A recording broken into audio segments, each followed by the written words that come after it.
Welcome to the Herd's official YouTube channel. Make sure to like and subscribe. Don't forget to check out the Colin Cowherd podcast, all of our NFL instant reactions, and more football content.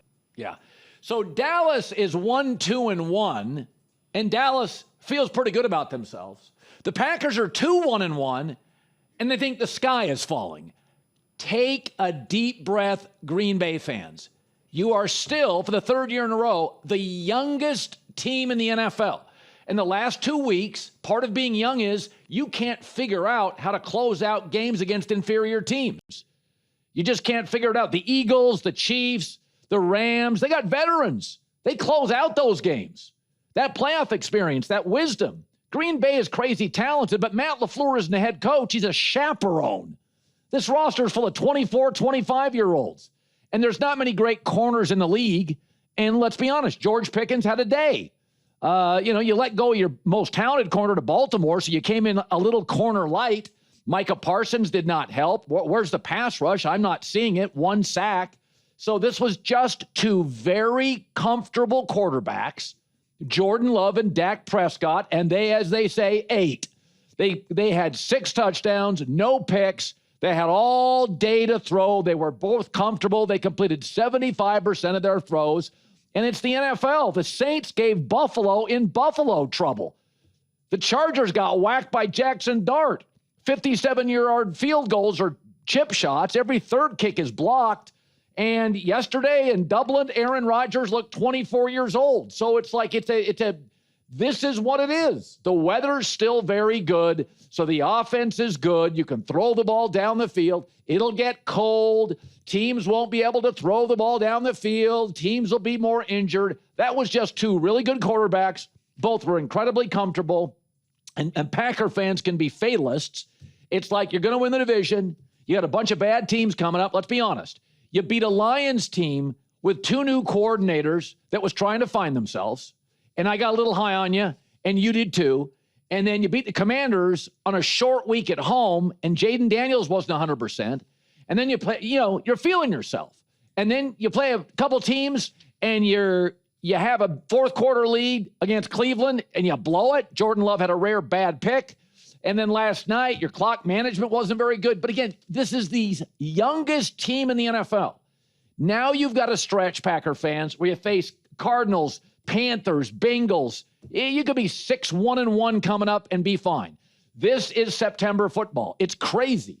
I can remember Ryan Fitzpatrick of the Bills years ago tearing up September, and they gave him a huge contract. Weird stuff happens. Sean Payton's always been a bad September coach. So again, young team, and this is the downside to young teams. Stoicism, temperament, poise. Green Bay still doesn't have that. Green Bay got a little high on their supply, and we're lucky to settle for a tie. What am I, Bad Bunny? All I know is this. They're good. They're young. They're talented. The coach, the quarterback. But their temperament, sometimes I'm not sure that they understand the game has a clock, the management of it. Matt LaFleur said after, we're just not there yet.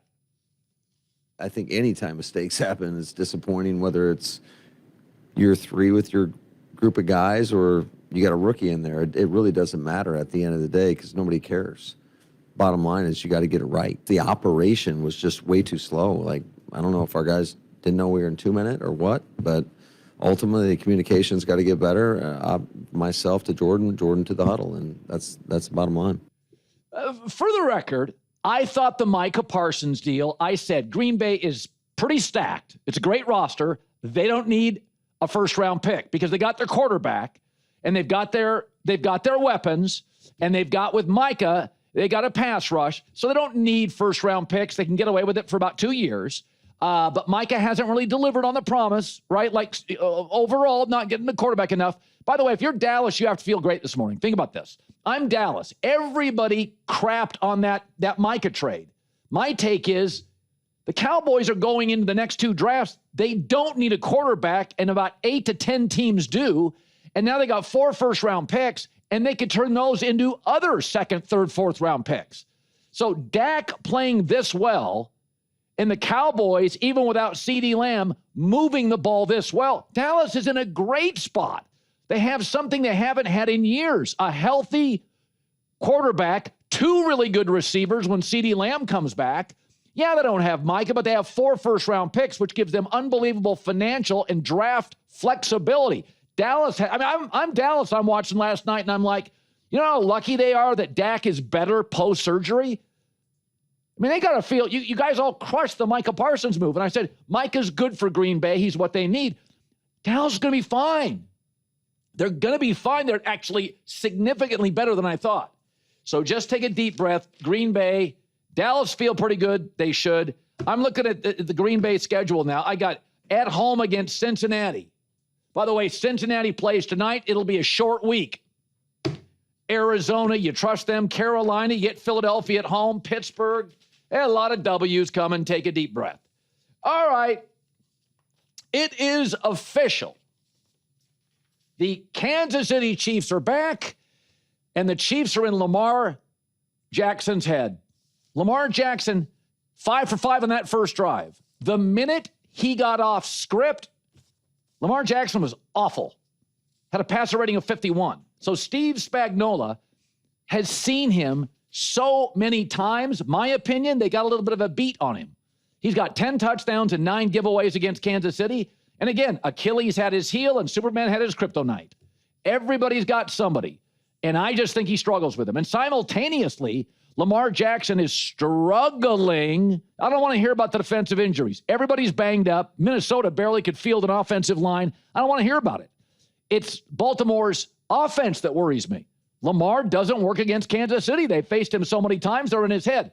And simultaneously, I said to J-Mac last week, just get Xavier Worthy back. He's a deep threat. He'll open up the stuff underneath. That's exactly what happened. Juju Smith-Schuster's still making plays. Xavier Worthy's not a number 1, but he opens up opportunities for guys underneath. They have a chance now to get back to the Super Bowl if they can develop any kind of run game. The defense is excellent. The coaching's the best in the league. And Mahomes, good Lord, he still got it. So, and Xavier Worthy is all they need. In about 4 weeks, they're going to get Rashee Rice back because Travis Kelce you can no longer count on. He'll show up to the big games, but you've got to get Rashee Rice and Worthy. The O-line's getting a little bit better. But I feel like Kansas City's a bacteria that is resistant to antibiotics. And it's like the league had a chance to wipe them out, and now Kansas City's going to cough on everybody and pick up wins. You had a chance. There was a window. Here they were. And I don't know. Rashee Rice in 3 weeks. I watched that passing game yesterday, and I'm like, yeah, I know there's injuries, but it's fine. Worthy gives them a deep threat.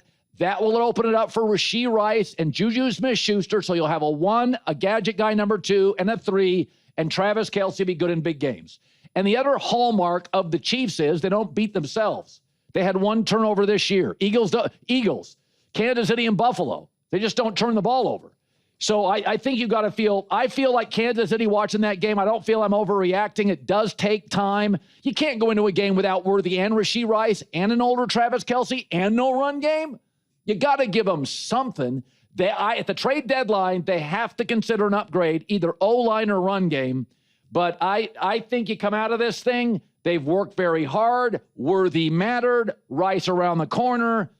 And Kansas City's back. Here's Patrick. We've been working extremely hard, and we want to have success, and we've been just making little mistakes here and there, and that causes frustration. But at the same time, we've been learning from them, and we'll learn from this game. With Xavier being back, it's just that threat of being able to win over the top. It's scary for defenses when they're going to bring pressure, knowing that you can get it to that guy short or deep, and then he can make plays happen. And so we had good answers. There's a couple here and there that I think I could have been better on as far as some of my answers. But overall, I thought we had a good game plan, and we executed it well. Listen, it's almost like the Ryder Cup. The Americans weren't bad. The Europeans were better. It's almost like Kansas City. Mahomes hasn't been bad. He's kept them afloat. He's been a life preserver, and so has Andy Reid. But you got to give them something because they don't run the ball, and Kelce at this age isn't dependable. You got to give them something, and this week they got something. They got an over-the-top threat and Worthy, and suddenly the offense looks good. Now they need a number 1 receiver. They're not going to be a great run team this year. They're not. But Rashee Rice, before the suspension, was a number 1. Then you have Juju Smith's probably a 3. Worthy's your 2 and a gadget guy. With that defense and that coaching, that's a Super Bowl bubble team. Now, I think the NFC is better than the AFC this year, top to bottom. But I know someone, the injuries for Baltimore. The Vikings could barely field an offensive line. This is just the reality of it. You got all sorts of guys banged up right now, more than I recall. But overall, I was blown away. J-Mac, Saturday was great. I don't know why. I mean, the Bears blocked a kick to win. I don't know what it is, but apparently blocked. It used to be when you blocked a kick in the NFL that you would get a big guy would get a hand on it and he would just tip it. And then about 20 yards down the field, everybody was told to stay away from the ball. Don't touch it. Right now, guys not only block it, they volleyball it. They spike it. They get two hands on it. I don't know what's happened, but it's just everywhere. Kicks now are probably most of the Greg Olson told us last week, you shouldn't kick because of math. The second thing, the Cowboys got 2 points blocking an extra point. It's that crazy. Flipped the game. That felt like that turned the game. It was about to be 14-0. Then it's 13-2, and things snowball from there for Green Bay. But that's a good point, Colin. So remember how Belichick used to say that the first 4 games are like a preseason, right? I think that's how we should look at it gambling-wise, because special teams now is a huge factor in the NFL. Eagles had a punt block for a touchdown. Well, how about was it Jacksonville? Jacksonville had 2 huge returns. Huge. San Francisco special teams are garbage. I'm done with the Niners, by the way. Yeah, the Niners special teams, John Middlecoff's been telling this for you. They've been bad for 4 years. So bad. And then they reach and draft a kicker in the 3rd round. It's guys, you can draft kickers. The 7th round, you have 2 picks. All right. But regarding the Raiders, can you text Chip Kelly and your boy Pete Carroll and be like, why are you settling for a 54-yard field goal to win the game? They didn't try to get more yards. You know why? You know why? What are we doing? Because Geno Smith had 3 picks. Yeah, but here's the thing. They were in Bears territory. Geno only turned it over in his own end all of yesterday. I'm kind of joking. But, yeah, that was just brutal for the that game was incredibly ugly. I want to talk about that with the Bears. It was one of the ugliest games, but it was wildly entertaining because these are not great teams. Caleb with a good game-winning drive there. I was like, there's no way he's pulling this off. He delivered. Looked good. And had a couple of key drops by his guys. Today's show brought to you by our new presenting sponsor, Hard Rock Bet. The leaves are falling. The stakes are rising. Postseason baseball is here. Every swing absolutely can change the season. We got some great teams. How about Milwaukee? Dodgers have no bullpen. Milwaukee swept them this year. Keep your eye on the Mariners. Yankees, do they have good enough starting pitching? Step up to the plate. Take a swing on Hard Rock Bet. New customers, all you have to do is bet $5. If it hits, you not only get your winnings, but also $150 in extra bonus bets. Plus, every day this week on Hard Rock Bet, you get a profit boost for a playoff baseball parlay. There's a new promo every day. Boost your same game parlay or SGP Max so your bet pays extra winnings. So, if you want to see what everybody else is betting, who's going to homer, top picks, or parlays across any sport, the Hard Rock Bet app literally shows you. It's another reason to download the app. It's easy, 90 seconds. Just for the intro. Tap Discover, and you can see trending picks and parlays at any time. Download the Hard Rock Bet app. Make your first deposit. I want to start with Matt Stafford because Indy kind of gave this game away. When I watch Matt Stafford play, I'm talking, if you just said, okay, you can't move out of the pocket, you sit in the pocket, and you have to throw. I'm not sure there's 3 guys that have ever been better throwing from the pocket. What do you see with Stafford? Yeah, well, I agree. Indy did give the game away. But listen, Matthew Stafford was the question coming into this season. His health was the question. They've got this great roster, but he's 37 years old and he's got this back injury. He's walking around like he's constipated for 4 weeks. And we're like, oh, shoot, he's not going to be able to play this year. And he comes out, he looks amazing. It doesn't surprise me that he looks amazing throwing the ball, but he looks amazing, moving in the pocket, torquing his body, all those different things. I mean, look out, NFC. This is a team and this is a quarterback that does not fear the Philadelphia Eagles. So I think matchup-wise, what he's got going with Puka and Devontae, I think this is a real threat to winning it all in the NFC because of Matthew Stafford. So I want to go back and talk about the Packers. So I said, pump the brakes. Listen, older teams like McVay and Stafford, and these are veteran teams. They know how to close out games. The Eagles have a lot of older guys. The Chiefs do. Buffalo. Green Bay's a bunch of kids. I said, Matt LaFleur isn't a coach. He's a chaperone. It's like a college team. They're a bunch of kids. They don't know how to close out games. Their clock management, there's a reason Dallas's clock management is pretty good. Dak's really smart, and he's been doing this for a decade. I think Green Bay's fine. I think part of this is, Matt, they've been the youngest team in the league for 3 years. They're just trying to figure out how to close these games against inferior opponents. Yeah, well, it's a young league. And I also think, like, no one's really talking about this, but the 2-minute operation has changed everything because of the new K-ball rule. Kickers, field goal kickers, their range just changed. Like when I was playing, I was the holder or the backup holder most of my career. You had to get to the 33-yard line. That is no longer the line. And if you ask these kickers, they can kick a 65-yarder. And so the 2-minute operation for quarterbacks, the new kickoff, the dynamic kickoff, and you got these quarterbacks who can spread it all around the field. I think you're going to see more exciting late game. A team's out of it, but they're not really out of it late in the game. I thought offensively, both offenses were pretty awesome. I thought the defenses, this will be a tough one to watch for both teams today. So I said it's weird. There's been I always felt like golf and baseball are sports because there's a lot of lag time. That sometimes in golf, I've seen great players like Greg Norman just evaporate. Or in baseball, I've seen great players like A-Rod go into a series, it gets into his head, and he can't hit. But in football, basketball, hockey, the sports are fast. There's another snap, another shot. But I look at Lamar Jackson, and I honestly think Kansas City's a bit in his head. I think he overthinks it. You take away the script, the first series, he just, is it this, Matt? Spags is a great coach. He's now got 6 or 7 games against him. He's got the beats on him. Maybe, is it that? What is wrong with Lamar and the Chiefs? Yeah, I do. Listen, I think there are some defensive coordinators that they don't fear certain great players. Lamar Jackson is no doubt a great player, but for whatever reason, Steve Spagnuolo and the Chiefs, I don't think they fear him like the rest of the league does. In fact, I would put Mike Tomlin and the Steelers in that boat too. Those might be the only two. The rest of the league fears him. So this is a tough matchup for him.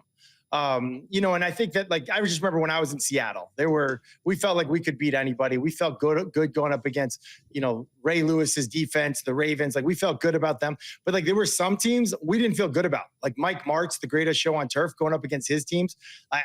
We just never felt good about that. Urlacher and the Bears, that wasn't a good matchup for us. For whatever reason, the Chiefs, they feel like they've got a system and a game plan that works with the Ravens. And it's tough when it's such a rivalry game. And I would wonder if Lamar feels like he's got to put the team on his back when he goes up against Patrick Mahomes. That's what I would wonder. Because I think he's capable of just playing his normal game from the pocket, not taking so many sacks. But sometimes when he tries to put the team on his back and use his legs too much, I don't think it's the best thing for him. He's an MVP quarterback as a thrower from the pocket if he wants to be. So I thought in the early game, that was the most complete Steeler offense I have seen in years. And I thought Aaron looked lively. He had a bounce. I thought, they're running the ball now a little bit. They did. And my take is, does Aaron deserve credit for that? Because Pittsburgh can't get the O-line of the run game right for 7 years. And Aaron arrives, and it's like, you can always say it's luck, but they're now winning games that, I don't know. I just thought, what is it? Aaron looked, maybe it's the Guinness he had before. I thought he looked I thought he looked 10 years younger, honestly. Yeah, you joke about the Guinness, but I do think there's something about great elite quarterbacks who are doing it into their 40s. You got to not get bored. And I think that environment probably was exciting for him. Getting DK Metcalf involved, I think, unlocks this offense quite a bit. But in that Arthur Smith offense, there's a lot of leeway on the quarterback. A lot of plays, it could be a run, it could be a pass. It's kind of up to the quarterback to decide. The play caller kind of calls both. And you're an artist, not a blacksmith, in terms of how you paint your canvas as a quarterback. And Aaron Rodgers is great at that. I think leaning into more run game on those check with me's probably does help the offensive line and ultimately helps the team. They looked really good. Their division doesn't look good. So this looks like a playoff team. I just hope that, they're in the honeymoon phase right now with Mike Tomlin and Aaron Rodgers. I hope that they continue on this path and don't go kind of on that New York Jets path of last year and kind of forget how to help all 11 guys be successful, most of all up front with the offensive line. Okay, I want to talk a couple young quarterbacks. First of all, Drake May. We said he was Justin Herbert, but he didn't have the snaps. He's got the coach. Will Campbell looks like it's going to work. The rest of the O-line, little shaky. The running game is good. I don't know. I watched Drake May now. I've watched him the last 3 weeks. That looks like a hit. That looks like a franchise quarterback to me. What say you? Yeah, definitely. Still learning, though. I mean, 3 weeks ago, they destroyed Miami down in Miami. 2 weeks ago, they played Pittsburgh, and they played way better than the Steelers. They just turned the ball over 5 times, and Drake was a part of 2 of those. And so, like, that's, I don't care how great you are from the 20 to the 20. If you're turning the ball over, that's not winning football. So he got that corrected. They got that corrected. That was a total beatdown against Carolina. That's kind of what I think people are excited about. So this is a team to watch. Mike Vrabel, when you get the head coach right, you get the quarterback right, everything else kind of falls into line usually. So they got a big matchup. I think it's at Buffalo this week. Look out for this team. This was a team in a rebuild mode. They could very well be a wild card team this year. So Jackson Dart, they generated and drew up several running plays. Was that because they saw a weakness in the defense, or was that because they didn't trust him in the pocket? I mean, it worked, but what was your takeaway on the Giants' game plan? Yeah, Brian Daboll's not afraid to run the quarterback, and I actually think designed runs are the way to do it. I think he ran the ball 10 times, 7 were on designed runs. I think it caught the Chargers by surprise. They used Scadaboo as a lead blocker. I think it's safer to do it that way. The element of surprise was there. It's not going to be there the rest of the year, though. Now everyone's seen it, and they know. I think for a young quarterback, for me in particular, I remember when I would kind of have this like anxiousness or nerves or excitement going into a game. I always felt better once I took a hit. And so that might have been part of it. Like, hey, let's get a designed run, let him take a hit that he knows is coming, and then he'll feel part of the game. What happened was the runs worked, and they worked really well, and that first drive was epic. Yeah. I think there's an excitement in New York right now. I think Daboll, he was practically trying to kiss Jackson Dart after the game. That was pretty amazing. So I think they're really excited. I think they got a thing going here. I would just caution you, those design runs, people are ready for it. But there's other ways to do it. I think they should copy a little bit of the Jaden Daniels quarterback run game and use that for Jackson Dart. I think that'd be a great kind of like step 2 in the process for him with the QB run game. So I want to go back to Thursday and talk Darnold and the Seahawks with you, combined with Minnesota. So Minnesota made him an offer, reportedly, but and I would have left if I was Sam. It's like, I love Kevin O'Connell, but I want to be a franchise guy. And the bottom line is JJ McCarthy was drafted and they're going to play him. But I watched Minnesota yesterday with Carson Wentz, and I'm watching Sam Darnold Thursday. I've always thought he was elite. He won in high school, USC, Minnesota, Seattle, and I don't think anybody can win with the Jets and the Panthers. Are you surprised? Seattle is young. They're like Green Bay young on offense. Are you surprised it's been this smooth for Sam? Well, John Schneider's done a great job, but listen, if Geno Smith hadn't forced his way out of Seattle, then Sam Darnold would still be on the Minnesota Vikings. That's, or at least he wouldn't be a Seattle Seahawk. That's the reality. But no, he wanted to be with Clint Kubiak. Clint Kubiak was on Kyle Shanahan's staff when Sam Darnold went there to be a Niner, to be a backup, and kind of take a step back to take 2 steps forward in his career, much like Mac Jones did this year. And he hit it off with his play caller. When you have play caller and quarterback really loving each other, really finishing each other sentences, that's when it clicks. And this offense is perfect for him. It's the same offense that Kevin O'Connell was trying to run. It's run game focused. It's play action focused. It's really Kyle Shanahan's offense with a Clint Kubiak twist, and it's clicking. And like you said, this is a very young team, a talented defense. They don't have the blue chip weapons like other teams do. They have JSN, but truly and honestly, I think this is a team that said, hey, let's take a 27-year-old quarterback with some scars from Carolina, from the Jets, and let's use those scars to be a battle-tested quarterback when it matters. And I think that's what you're seeing out of Sam Darnold. His numbers are great. Yeah, and a fun watch, too. Sam is fun to watch. He's just got enough. I always said when he came out, he's got just enough reckless that you got to put some structure in for him. But Andrew Luck was reckless. Josh Allen early was reckless. A lot of these guys that, it worked in high school and college. It works a lot of times in the pros. I understand guys who sometimes wing it because it's worked most of their life.